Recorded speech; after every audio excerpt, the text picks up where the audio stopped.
Sitting down with Mark Hanakovitz, I was more than aware of my every move, and nervous about what the conversation I was about to undertake had in store for me. I greeted him, sticking out my hand, waiting for him to grab it and shake it.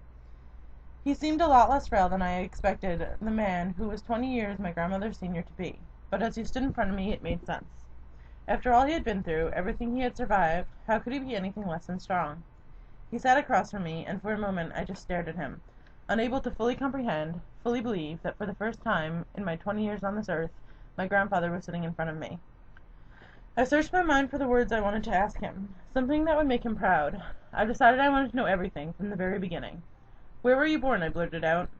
I knew as I asked the question it was uninteresting, not one that made the first impression I had hoped for, but he answered me. "I grew up in Lodz, Poland before I immigrated to upstate New York on the SS Marine Marlin in 1949, and finally made my way down to Brooklyn." As my grandfather spoke, his first words ever to me, I tried hard to understand him through his heavy Polish accent. "And that's where you met Grandma?" I asked, and he nodded his head slowly. "And your mother and Ellen," he added, but with a smile on his face. I had almost forgotten that this man that I considered my grandfather, that my mother considered her father, was not blood related to me, and for a moment a chill ran up my spine. "Why did you come to the United States?" I asked, and his smile quickly disappeared. He paused for a moment. His eyes focused on a faraway object, and as I waited in silence, I was not completely sure if he was going to answer me. "Your grandmother was my second marriage," he spoke softly, his eyes still focused on that faraway object. "And your mother and Ellen my second and third children." Everything around me felt still, and I was more aware of every shift in my body, now more than ever. He paused again, refocusing his eyes on me. "You look like your mother, you know," he commented. He still didn't take his eyes off me. The brief change in topic let him regroup himself. I nodded my head slightly. My eyes focused on him, telling him to continue with his story. "I lost them, though," he continued, trying hard not to show his pain. "Them, and I was the one of 5 out of the 11 who had survived. Both my parents had passed also." As he told me his story, I studied his face. The pain was there, and it had taken a toll on him. "I came here to restart my life after Adolf Hitler took it away from me." As the words escaped his mouth, a single tear traveled down his face. He inhaled a deep breath and slowly exhaled.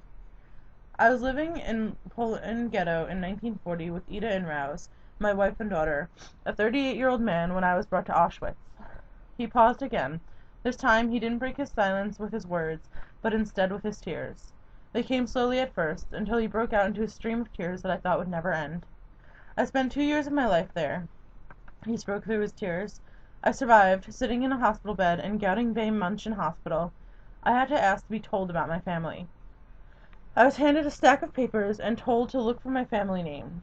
Slowly I found the names of 10 people who meant the world to me." He paused, clearly trying to separate his emotions from the story. "That's when I found out that I was alone," his voice now very soft and hardly audible. He stared through me. His eyes were wet with tears. "They had taken my baby from me. My innocent, beautiful 3-year-old Rouse was taken from this world by evil." His sadness quickly shifted to anger. "My beautiful daughter and my wife." His voice trailed off. This time he did not break his own silence. We sat there. I stared at him, and he stared through me. It felt like hours before another word was spoken. "So what made you decide you wanted to come to the United States of all places?" I asked him. My words felt cold, even to myself, inappropriate almost, but I didn't dare redirect the conversation back to the family he once had. I couldn't bear to hear the pain in his voice any more, and I doubted he would even answer me if I tried. "I was a professor in Poland, and it was clear I was never going to be able to get my job back," he told me, refocusing his eyes on me. His words seemed less heavy now. "I needed to start a new life in a country where I could feel free," he explained to me. "That's why I came here, and I opened an upholstery store in Brooklyn. It took me 3 years to leave Poland, and another 10 to find your grandmother and create a new life." His words seemed bittersweet. "It was easy to take your mother and Ellen in as my own," he told me, smiling. "Especially your mother," he added, after a pause, laughing a little. "Later, when Jonathan and Abigail came, Ellen and Amy never seemed any less my children than them." A grin now spread across his face, and he looked at me, lost in thought.